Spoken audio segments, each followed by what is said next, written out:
You're listening to Captain John Doe, real aviation stories told anonymously. Let's get into it. Welcome back, Doughheads. What's up, Doughheads? It is your favorite host once again, Kevin. And your least favorite host, Mindy. No, definitely not the least favorite host. I'm the favorite girl host. You are the favorite girl host. We were talking about this the other day. What was it? I know what it got to. We were talking about... Oh, great question. I don't know what we were talking about. So, fun fact, Mindy was first place in her category of a stall competition way back when we had our Carbon Cup. Well, I was first place out of the girls. Right, in her category. And if you guys are wondering how many girls competed, it was just me. It was just Schmin Schmal. It's like that ESPN stat. Well, on the third day of the month of June, Shohei Ohtani managed to touch all three bases with his left toe. Yeah. So, number one of the girls. Anyway, last episode we teased you guys that we had a little maintenance problem, and you guys love when we have issues because I think you feel seen. I think that whenever we show people and tell people that we run into issues too, they feel seen. Let me just start before we tell you, the ins and outs of this. Mindy handled the situation with poise, with calmness. She looked beautiful, and I grew a white hair in my beard during it. You guys, he's not kidding. Kevin stressed so bad about this tiny little issue that we had that when he walked over to me in the middle of this situation happening, he legitimately had a couple centimeters of a bright white hair in his beard that was brand new. Because I was with him all morning and it did not exist. And then he walked over because he was stressing so hard. It literally plunged out of your face within minutes. Well, this issue happened. I immediately was like, is JSX going to Vegas? Is there a hotel we can get? What are we doing? Freaked out. We are not flying this airplane home. I was not freaking out. Anyways, do you want to tell him or should I? Go ahead.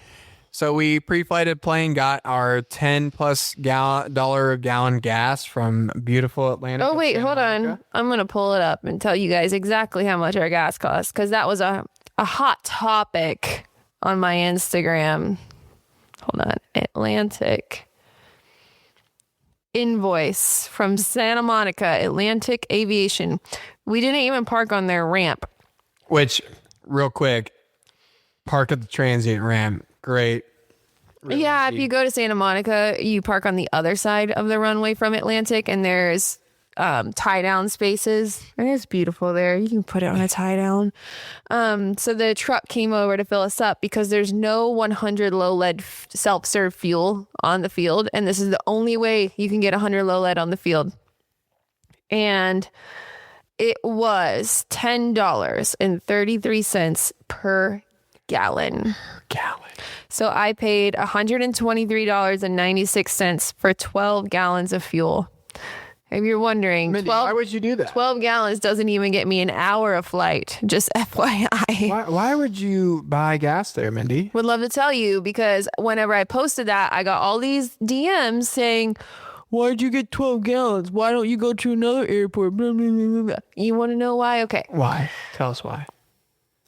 Our measly little peasant old 182 has 55 gallon tanks, 53 usable, whatever. New 182s that everyone is used to flying around that are so much more luckier than us have 87 gallons of fuel. So if you're used to flying 182s, you're used to 87 gallons, which means you can fly across America on one tank. Oh, almost. I mean, you literally flew the whole state of Florida and back and up to Chicago on on a new 182 I delivered to a client. I flew from Miami to Chicago on one fuel stop. Oh, you flew from Fort Myers to Miami to Chicago on one. Oh, yeah, that's true. Fort Myers, Miami, Chicago, and I made one fuel stop in Atlanta and still landed with plenty of fuel in Chicago. That's how incredible the endurance is on new 182s. We don't have that luxury. So, we can't go to Santa Monica and back to Las Vegas round trip because we needed roughly 30 gallons each way. We're going to call it 30. Sure. Roughly 30 gallons. We're about 2-hour flight each way, 4 hours of flying.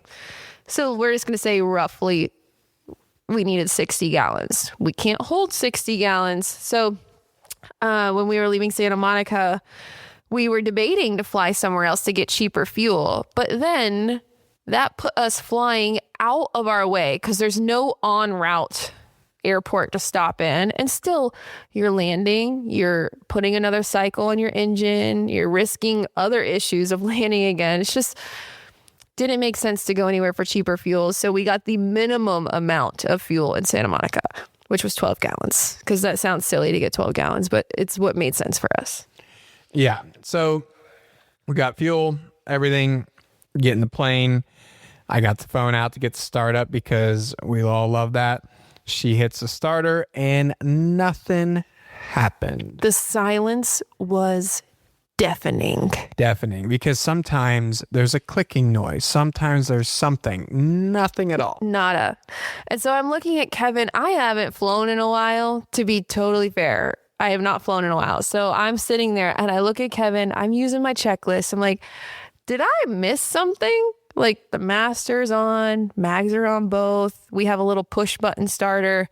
Nothing's happening. I'm looking at him like clearly I'm missing something stupid right now, right? Nope. Didn't miss anything. Nothing happening. Not a click, not an inch of movement from the propeller blade. So part of my stress came from the fact that we've had prior starter issues, which we've expressed this on the show before. So it was compounding. But the good news is Santa Monica, as we have shared the past 2 episodes, is full of wonderful people. One of those works over at Santa Monica Flyers. And we walked our happy ass over there on a Saturday, and one of the instructors was there. Yeah, this guy named Danny. Shout out Danny. I know he hasn't listened to the podcast because he did not know who the hell we were, which whatever. But the fact that he went out of his way to help us and we were total strangers, I was very moved by that because he was a flight instructor and manager of this flight school and dropped everything he was doing. The flight school had people in and out and like they were busy, and he dropped everything. Was like, how can I help you? Get in the golf cart. I'm going to drive you across the airport. I know that there's a mechanic over there. Let's go see if he's there. Because we tried calling and they didn't answer because it was a Saturday. And when do you have maintenance issues? On Saturdays and Sundays, because that's when people go like to frolic around like we do. And guess what? Mechanics don't work on the weekends. So it was a hope and a prayer that we would find a mechanic. And I knew what the issue was, but I don't claim to be mechanically inclined at all. And if it wasn't what I thought it was, I'm not going to get in too deep. I would just rather have a mechanic do things, you know? Right. So thankfully, we drove in the golf cart with Danny, found a really nice gentleman, and he immediately dropped everything he did. Yeah, he was elbow deep in his own plane doing his own annual. Yeah, he wasn't working for anybody else. He was working on his own plane. Yeah, and kid you not, literally dropped the wrenches and was like, I'll be right over. And he nearly beat us back to the airplane. And he did a quick little fix, and we got the plane fired right. Yeah, so it was a stuck starter solenoid. Sometimes the guts of that get a little stuck, and you can unstuck it by giving it a little tap tap. It's called tap tap with a little hammer. But another reason we needed a mechanic was because I'm sitting in the cockpit of the plane, engaging the starter, trying to start it while he's tapping. And once it's on, you cannot turn it off again because it's not going to start again. So once it was on, then like Kevin got in and we departed and got back to Vegas. That way, at least we got home. Now we are stuck again, but we are stuck at our home base, if that makes sense. Yeah, well, thank you everybody who helped us, because like Mindy said, we knew what the problem was, but like doing the assist, we needed somebody that could help us. And I don't even know the mechanic's name.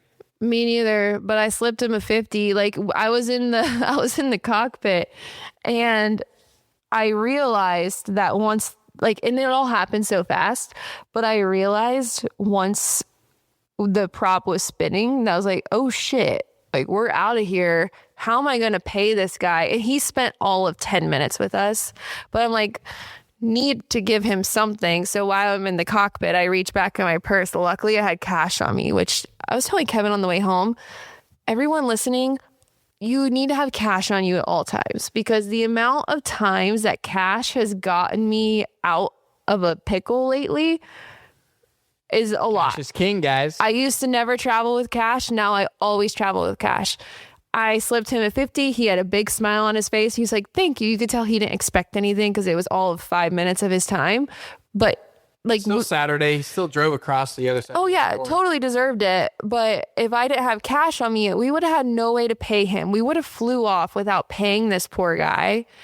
And this happened recently on an Uber drive that got canceled on us. We ended up having to pay him in cash. It just comes in handy. So have cash on you. But something that I noticed during all this, why don't you share with the people how you, what your role was in getting all this together? Well, gentlemen out there, I noticed this happening, and I just kind of like smirked to myself and waited till we were flying home to bring it up to Kevin. I was like, you are a smart guy. So this situation can present itself in any sense, not just aviation centric, but as most of you are aware, my wife is a very attractive blonde girl. Now, on a Saturday, who do you think is going to have more success of somebody smiling back and maybe helping? The ogre or the pretty blonde girl? The pretty blonde girl. So we just don't even have to talk about it. I let her enter first. Then I come in. You said nothing to anyone. I just like barged into multiple hangars until we found sweet Danny boy. And then Danny helped. And then same with going to the mechanic hangar. I'm off the golf cart before the wheels stop, and I'm already talking to this guy, telling him that we need help. And I just noticed like Kevin, who's a very, very chatty, outgoing guy, was strikingly quiet. You were as quiet as our starter was when I was trying to start the plane. And then it clicked to me, because I thought at first that you were being kind of a jerk. Nope. I was like, why is he not? Oh, doorbell, Amazon. At first I was like, wow, Kevin's really not engaging with anyone today, being kind of a jerk, and we're asking for help. And then it clicked that you were just like pushing me as your show animal. Right. That's all you were. A piece of meat. Wolf down the road. Come on. Get us started. And it worked. It worked. Yeah, it did. So now we're reeling with the after effect, because we got home perfectly fine. The plane is perfectly fine. It's a starter relay. It's the solenoid. We have a 1957 airplane, and guess what? They do not make parts anymore that are on record. But to be clear, this isn't an old part. We've replaced this before. I understand, but like to the mechanics, I'll give them the grace. Like when they type it into Continental, nothing comes up because they have replaced the entire system. So it was exhausting this afternoon trying to just talk through it with the mechanics, because they said, well, we can potentially, get a non-FAA approved part and then certify it and yada, yada, yada. And I'm just like, no, we don't need to do that. We can just get a certified solenoid and put it in. Well, long story short, it's on order. It's on order.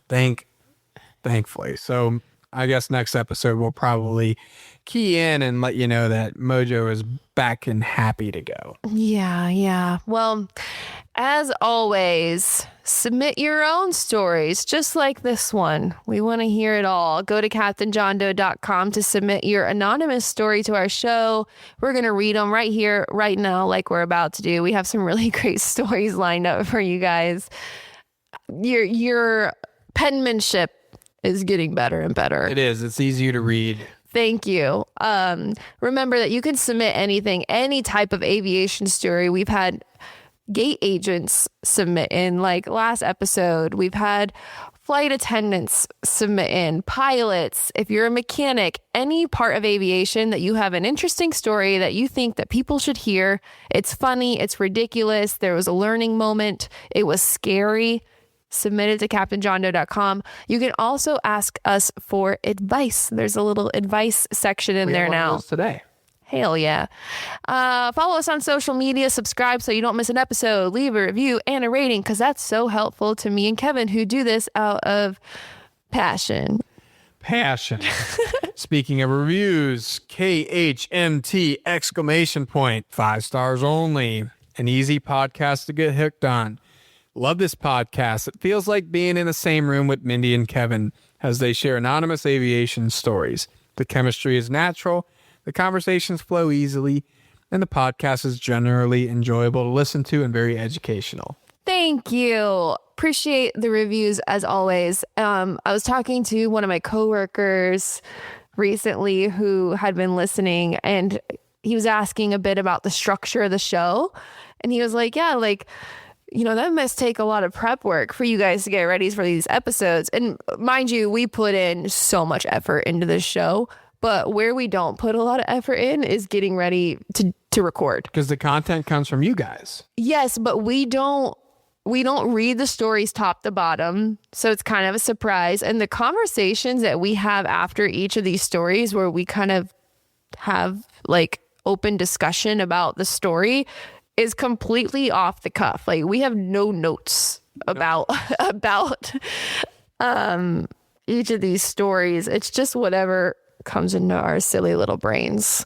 So anywho, thank you for the reviews. And my point to that was that's why we hope it feels like that you're just hanging out with us because we're just hanging out with each other. Like we're not really. We're just in our living room with the Amazon guy dropping packages off. Literally. Have a conversation. Literally. I wish we could actually record this in our hangar because that would be really cool and it would really have that hangar vibe. But maybe one day.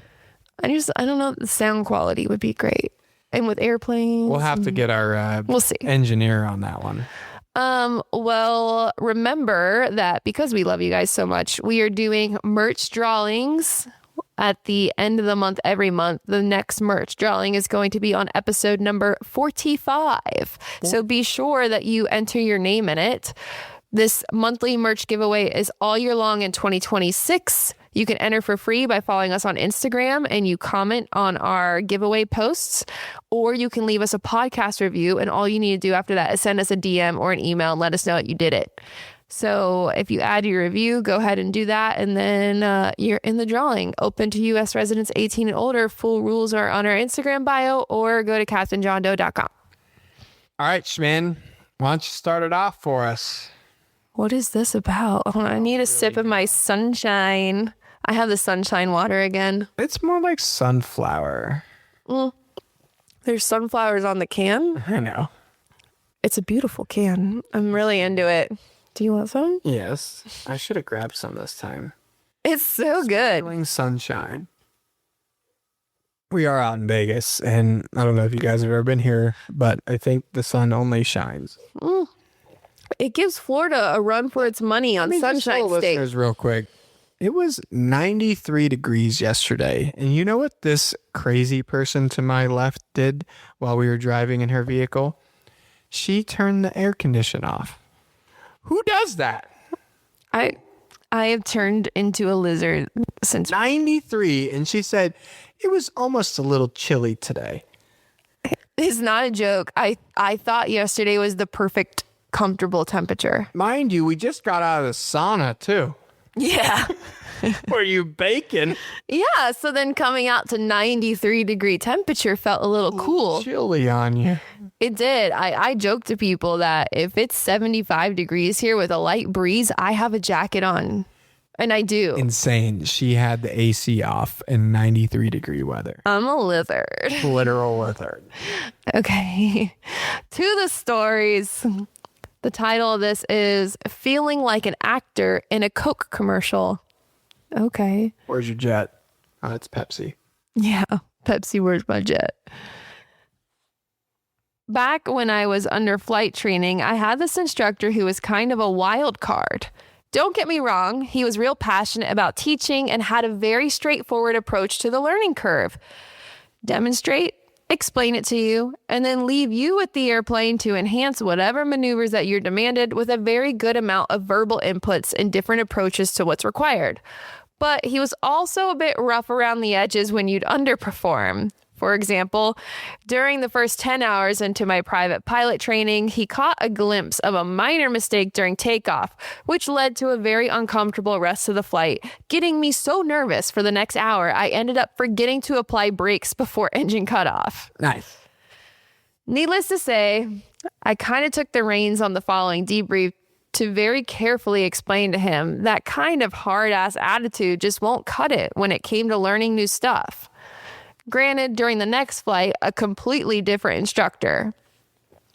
And it worked wonders. Not actually a new instructor. Yeah, I think... his character changed. It just kind of clicked in my brain. Okay. And it worked wonders. We continued training pretty much all the way to my commercial pilot license and instrument rating. Fast forward to my commercial pilot cross countries. We're in the monsoon season, and flights off the local area were restricted to the morning period.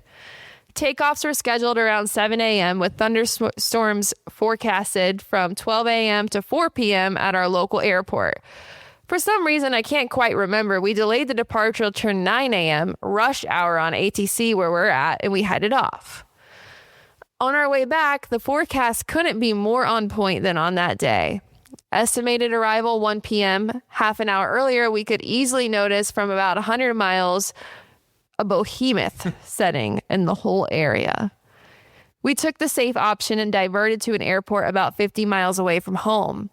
No issues with fuel planning, not even any need to refuel on the alternate we just landed at, not even any drop from the sky, but we were absolutely starving since both of us didn't manage to eat any breakfast that day. Okay, hold on. We just complimented penmanship and now I'm stuck. Hey, what's to our pilot's stomach a 3-hour leg that's supposed to end at 10 a.m. gonna do? No big deal. After parking the plane on the apron, this small town airport was more of a landing strip than an airport. Sound of the airplane parking wasn't even enough to wake up the local guard. Literal rural elderly guy on a rocker chair, Stetson hat, and a half-lit cigarette hanging by the side of his mouth. Not a single vending machine in sight, even in the lounge, and that's in quotes. I know these type of airports. Yeah, we know exactly what you're talking about. I can picture it. After signing the usual paperwork and making sure the Stetson grandpa was guarding the area, we got outside the airport. Terminal was located on one side of the runway and a grim view, single lane highway. Far from a distance, a single gas station opposing the runway threshold. To those who have never walked a FOD walk on a runway before, which is looking for debris on the runway, like me during these days, you have no idea how long 3,000 feet worth of walking in the midday sun on a tropical summer day can get. Plus, we're on the side of a single lane road with trucks and cars alive, zooming past us 50 miles per hour. When we got to the gas station, a vision of heaven. I literally felt like a man on a desert finding an oasis. A goddamn Coca-Cola freezer. We literally felt like we just emerged from a cliche TV commercial. Nonetheless, the best soda I've ever had in my life. With a farming background, I am indeed used to truck stops and rough places by the side of the road, but I started to get a feeling my hard-ass instructor just wasn't as quite as I was. Help me out here, Kev. His instructor was not used to this rural farm area, just as he might have been. We're proving to you that we don't proofread these. Okay. As I was absolutely gulping down food and Coke, I caught a glimpse of him looking at his homemade pastry snack with Second thoughts. Dubious. God be willing, I won't feel under the weather after this. I couldn't help but giggle a little with my mouth stuffed with that I don't know what that word is. amalgamation of cheese, ham, and weird tasting tomato sauce snack, taking sips of an ice cold soda. You make it sound so good. It's so disgusting. I don't even know these words. This was somewhat about 2 to 3 p.m. Route was starting to clear up a little bit, and now we had another challenge to face, the way back with stomachs full. Luckily, we managed to hitch a ride with a salesman on a small 90s Fiat Panda. Tapestry salesman. What's tapestry mean? It doesn't matter. I'm just skipping words that I don't know. Tapestry salesman on a Fiat Panda. I've never felt so stupid. Okay. I took the ride on the back with all the tapestry comfortably and seemed like my CFI was quite embarrassed by how I was absolutely all right with that. Gave that nice gentleman $10 for the help, and the rest of the flight back home was pretty uneventful. If people thinking about getting in aviation feel like it's going to be all luxury and glamoury from the get-go, I hope they do think twice.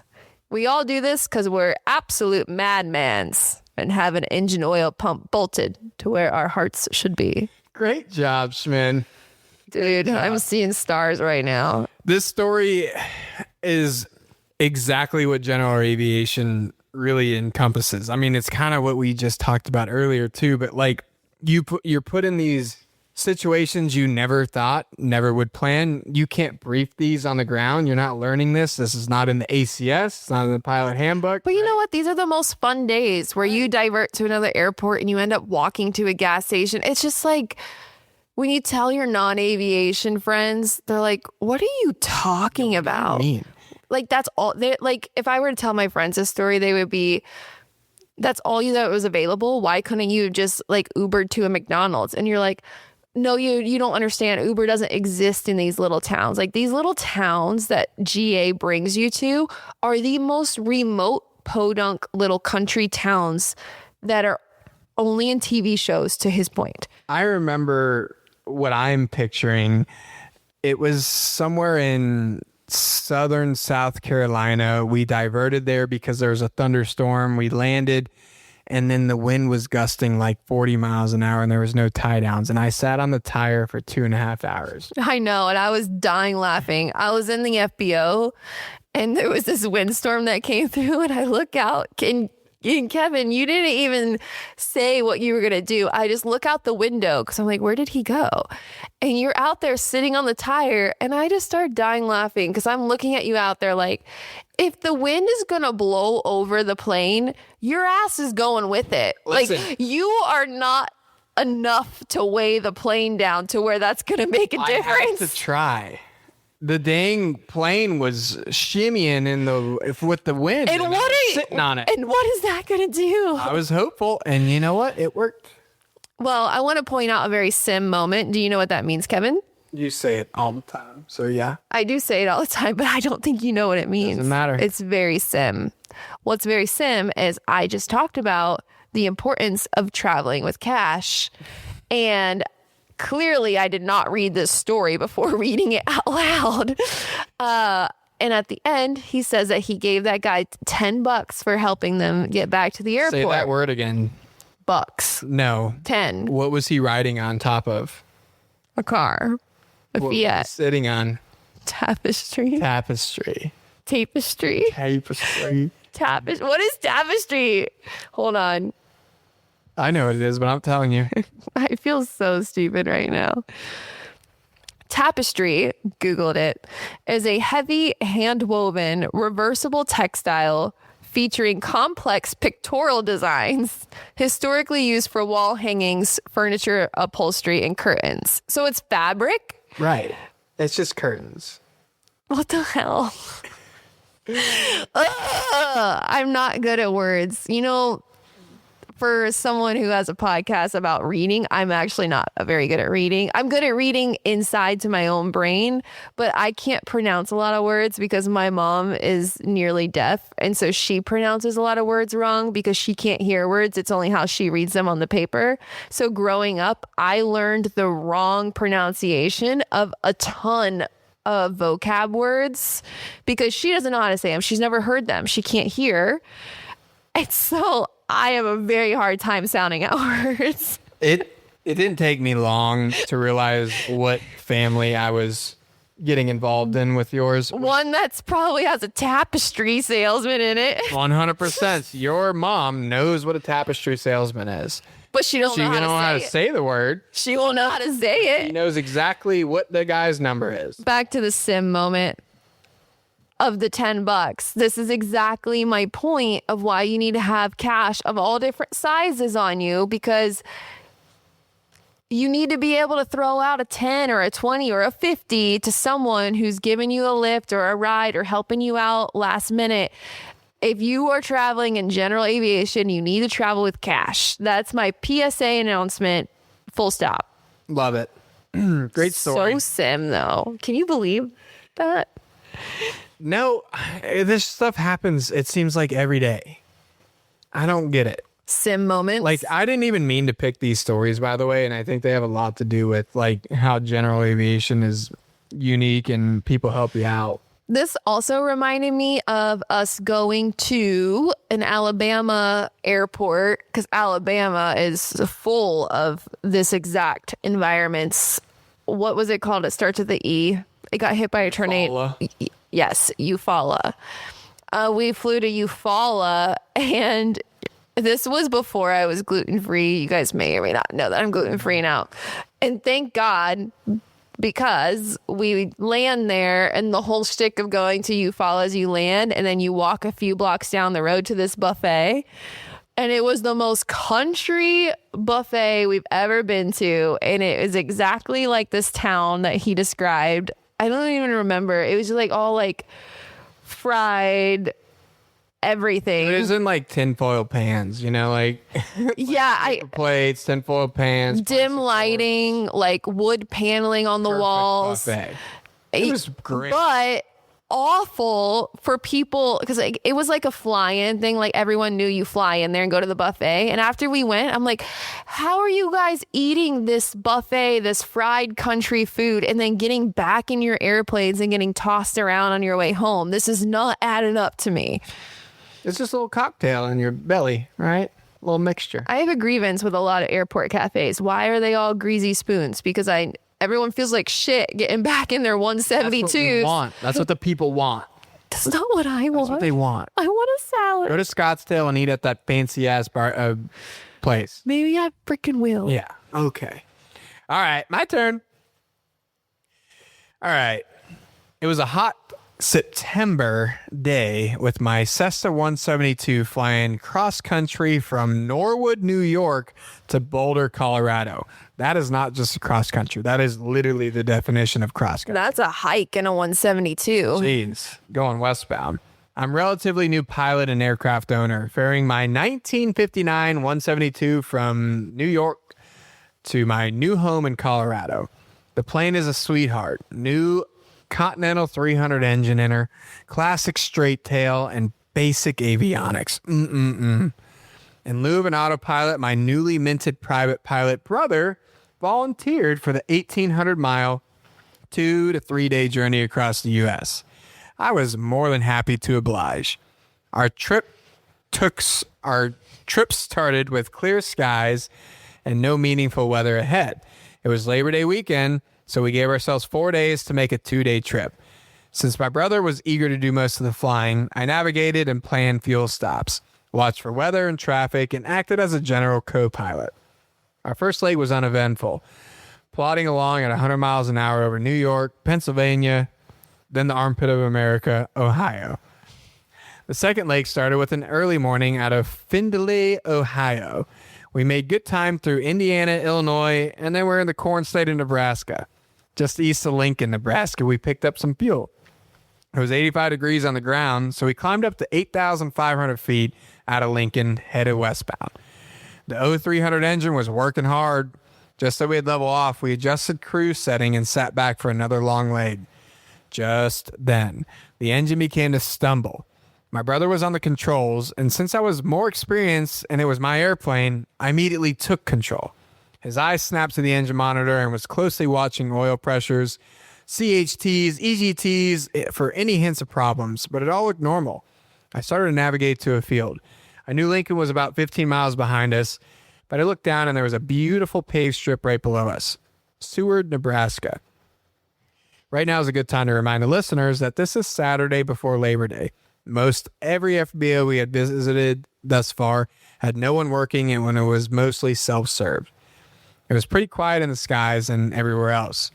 We got on the radio to Seward. Even though we had monitored the frequency and had been hearing no other traffic, we said we had some engine issues and would be landing soon.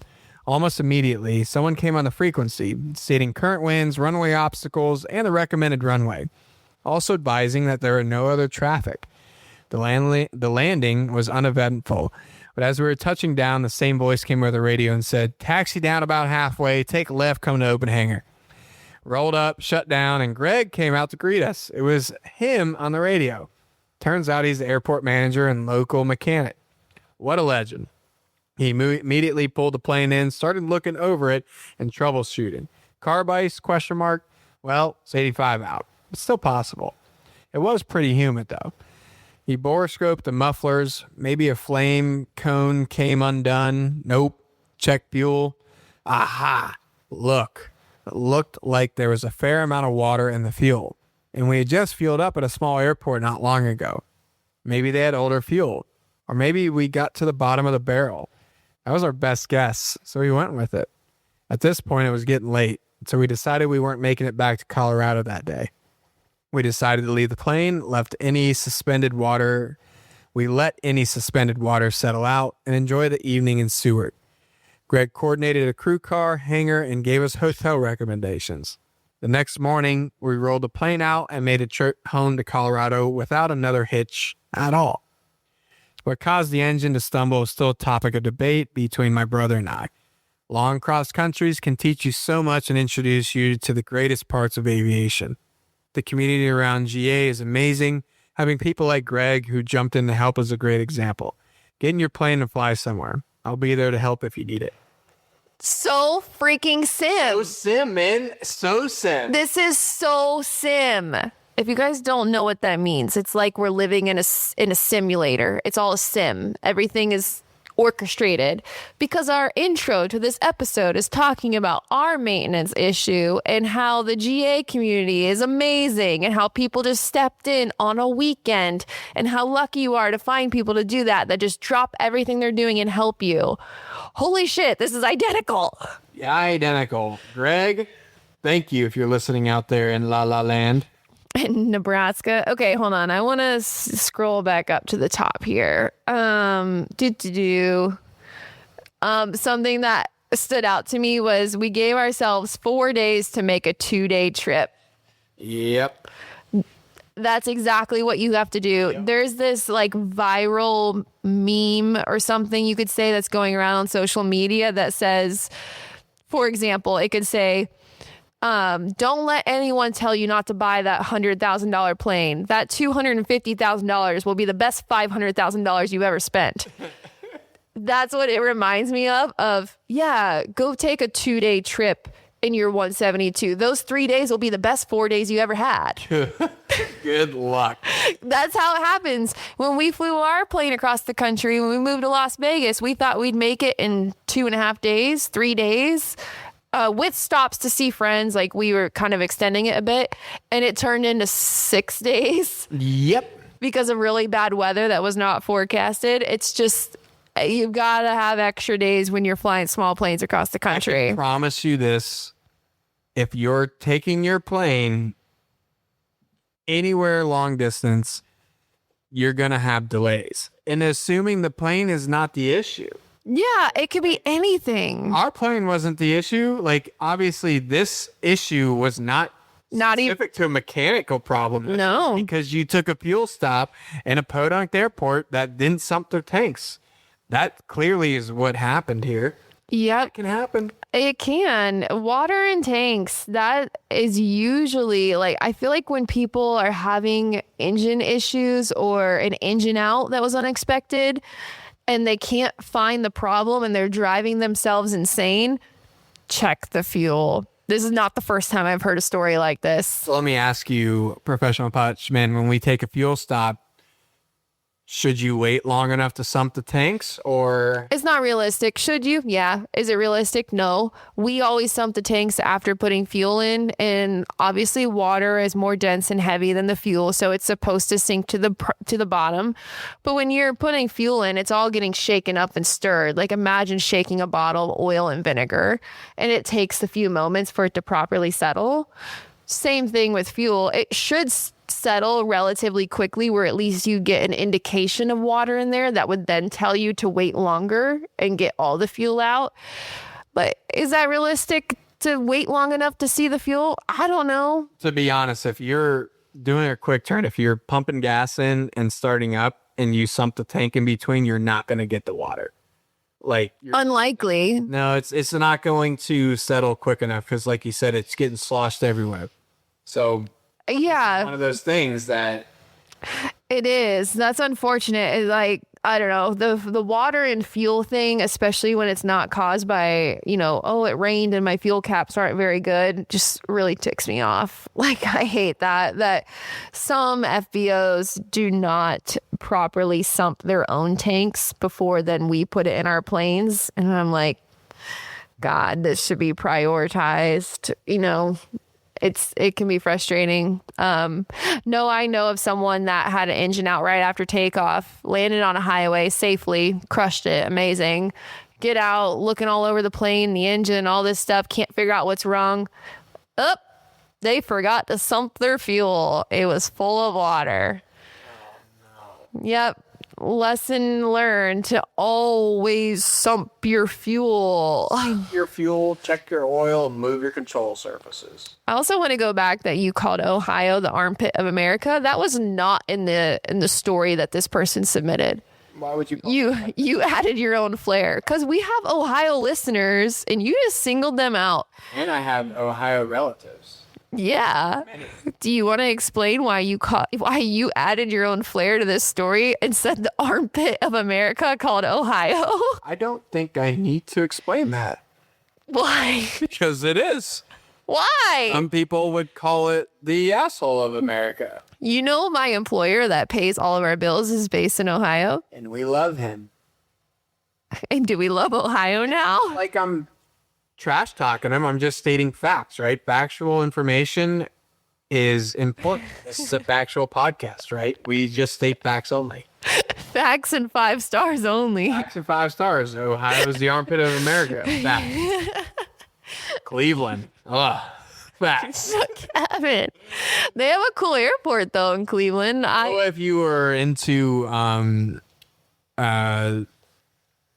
Greek mythology, that if you look on who's into Greek mythology? If you look on a map and you look for the entrance to Hades, where you get into the down under, it would be Cleveland, Ohio. You're so stupid. You're so dumb. You're so dumb. Okay. Why is it that men like Greek mythology and women don't? Because men live in La La Land and women are out here actually getting shit done. And for those of you listening that are of the male, go ask your wife or girlfriend, do they like Greek mythology? Or if you're a female listening, go ask your husband or boyfriend, do they like Greek mythology? And report back with the answer. I think I know what it is. So stupid. Well, all the women are busy actually doing shit that makes the world go around while you guys are just dreaming of. I'm trying to think of any Greek mythology name right now. Not gonna help you. What's one of the Athena? Is that one? That's a good one. Is that Greek or? There's a pretty awesome movie that's going to be released later this year called The Odyssey. I don't know if you've ever read a book in your life. We've already determined I'm not very good at reading. All right, we got some advice, so Mindy's going to read this one. Hi, Mindy and Kevin. I want to start by thanking you for starting this podcast. As a fellow sales rep, I spend a lot of time on the road, and this podcast has given me something to keep myself entertained as I stare aimlessly out the windshield between accounts. I'm hoping to get some career advice, and I think each of your backgrounds are uniquely qualified to offer it on my situation. Like many people who become or have wanted to become pilots, I've been obsessed with aviation since I was a kid. Due to, life, I have not fully pursued becoming a pilot until now. I dipped my toe in it a few years ago, getting enough hours towards my private pilot license to get close to solo. I ran out of money, though, and put it on the back burner. I am in my early 30s now, married, and have a kid. I work in pharmaceutical sales. Like Mindy, I have the luxury of setting my own schedule, which means I can be fairly flexible with training. I'm aiming for flying 2 to 3 times per week. On a good week, maybe even 4 times. I'm also fortunate that money shouldn't be a large hurdle, at least during training. That CFI salary is going to be rough, though. No offense, Kevin. Offense not taken. Here's my questions. Do you have any advice for getting through training as fast and as safe as possible? Do you think making the career change is worth it for someone who's currently making good money but can't stop thinking about flying for a living? Am I too late for the next hiring wave? As someone who has no friends or connections in aviation industry, any advice you can give is appreciated. Appreciate everything you guys do. Keep doing what you're doing. All right, so we're going to start with the obvious. We're a big proponent of doing what you want to do, and if that means you can't look away from aviation, that's yourself telling to do it. Period. I don't want to sit here and preach, but you really do only have one shot at doing this life, and if you want to be in the air, do it. I was just about to say that. If this is tugging at you every single day, screw it. I don't know how else to say it besides screw it, do it. I think that how I run my life is I want to be educated about the things that I'm thinking about pursuing. I have some big decisions in my life happening right now, so I really relate to this. That on one hand, I'm trying to be methodical and educated, make sure I can support my family and myself in the way that I want to. But on the other hand, it's screw it. Chase your passions and do your thing, and do as much as you can on the front end to make sure that you have a good savings, put together. You have a great sales job. So start squirreling away money outside of training, because what I will share is that I don't know what your partner does, but it gets really difficult to make that career change for only a year or 2. I'd say most people probably 2 years on that unfortunate CFI salary. And if you were already in your 30s and married and a kid and have a house and all these things, a CFI salary is really difficult, right? Right.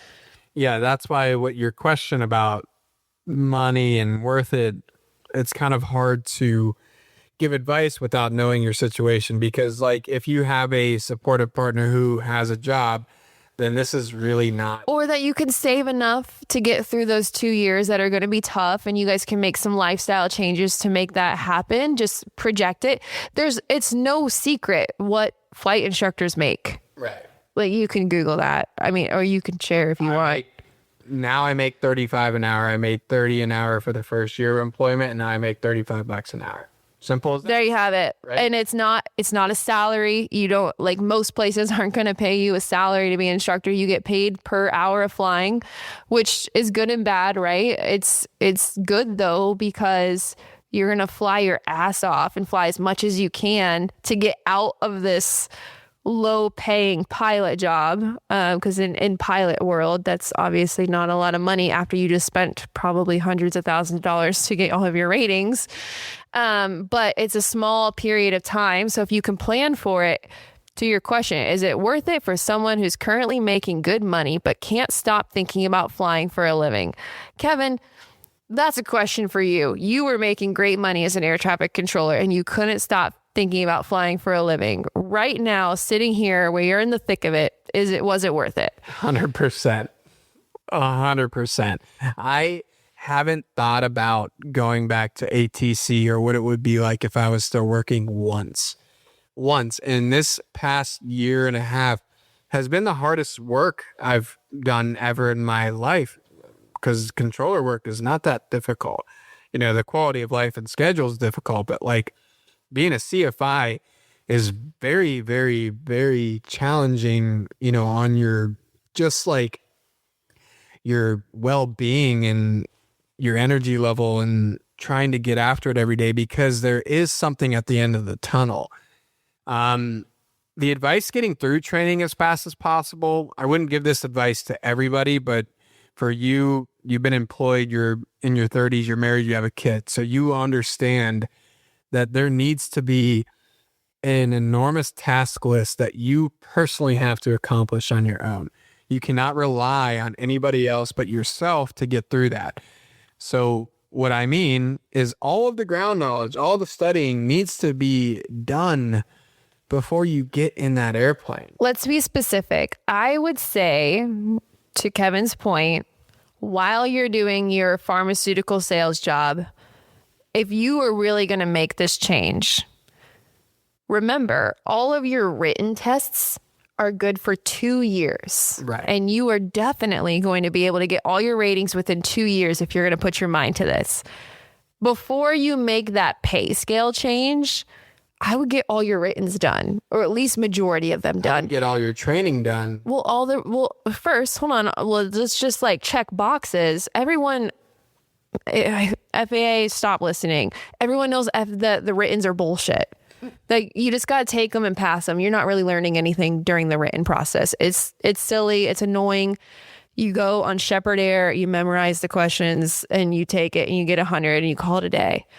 You don't even have to be working on your instrument or commercial to take the written. You do need an endorsement from an instructor, but as long as you show them that you did practice tests and that you're nailing it, they're going to endorse you, right? Right. So you can get your writtens done. That way, once you are really going to do this 4 times a week flight training, you're not even worried about the written, and that it's not going to slow you down. Because a mistake that I see students make is that they're so excited to get in the airplane, as they should be, that they go fly 4 to 5 times a week and they're nailing it. And then they get to the point of being ready for check ride. And then all of a sudden they are sitting on their butt for 3 weeks studying for a written. And then they have to go back, relearn, get check ride prepped again. Like, wouldn't you say that's a common problem? It is the problem. It is the ground is the problem. The written test is the problem. You're not going to have an issue of learning how to fly. Yeah. Even at 2 times a week, I would definitely recommend a little bit more than that if you have the ability to. But even at 2 times a week, your average Joe instructor can get you to solo very quickly. Yeah, I would say shoot for 3. If you'd only have enough time or money to fly 1 time a week, you are going to spend more time and money to get your license than someone who can fly 3 times a week. Because 100%. Because if you're going once a week, by the time you go back again, let's say you fly once a week, you go to your flight, you have a great learning moment. And then the next week you're sick during that one time that you had slotted available. By the time you go back again, it's now been 2 weeks since you've flown. And then you have to relearn what you learned on your last lesson. So you're paying for that lesson twice now. And now you just lost 2 weeks time. Even that, like, I have a student today, he comes once a week. We spent the first 30 minutes reviewing what we did last week. It's more expensive. Right? More expensive, more time. So save up enough money to be able to do it, which you've already done. Get your writtens done, and then fly 3 or 4 times a week. And then once, I'd say, keep your job while you get your private. Once you get to instrument, probably still keep it, but this is when you enter the era of being able to go to fast track schools. Maybe you have vacation time built up, or maybe you're able to do your sales job remotely while doing a fast track course. But for someone who is in your stage of life, I would highly recommend to do fast track courses. Right. I wouldn't even think about any other option for the minimum for your multi and your CFI and double I. To do a fast track. Like, not even a question mark. Like, don't let anybody steer you any other way. Like Mindy's saying, they have instrument and commercial fast track courses as well. So definitely look at those options. Your private, there's no such thing as fast track. That's going to take what it takes. If you're putting in that work that we talked about, even the best pilot I fly with, it could take. And I think you shouldn't quit your career till you get your private, because you need to prove to yourself and to your partner and to your village of people that want to support you that you're really invested in this and you can do this. And I think having your license is a great way to get the support of the people around you. Right. And the other thing, you can create your own fast track course if you're self-motivated for your instrument commercial. That way you don't have to quit your career, because these fast track courses that we're talking about, you will not be able to work, to be fair. You're there every day. So this could be a solution, is you go to your Part 61 school and you have your instructor and you say, I need you to create a syllabus that is 6 days long for my commercial, and that's 10 days long for my instrument. That way you have some flexibility there. And then at that point, you go in for your CFI double I multi, where you will not have flexibility. Last part of this question, you said, am I too late for the next hiring wave? No, there is such thing, but there's also no such thing. Nobody has a crystal ball. There is always going to be a need for pilots, and someone like you that's working in sales, you're obviously good with people. You're going to be able to network your way in. Is it going to always be easy? Is the market for hiring always going to be anyone with a pulse? No. But will you find your path and find your way if this is what's meant to be and that you're pushing yourself forward? Nothing will stop you. Don't worry about timing. You don't even have your private yet. This is not even a question. This is not even. Sim. I had this conversation today with my student. Oh, did you just say so sim for the first time ever? He asked me about the spirit stuff, and I said, what are you worried about? He's 19. I'm like, you can't even work for an airline for another 2 years. Yes. And Stop worrying about things you can't control. No. Sorry, hit my mic. There's always going to be a need for pilots. There always is. Hiring will turn on like a faucet and then it'll slow to a drip. And it happens so fast. Like Kevin, sitting next to me here, favorite host of the podcast. What's up, bros? Missed the hiring wave. You missed the biggest hiring wave that we will ever see in our lifetime. Mm-hmm. And do you give a damn? No.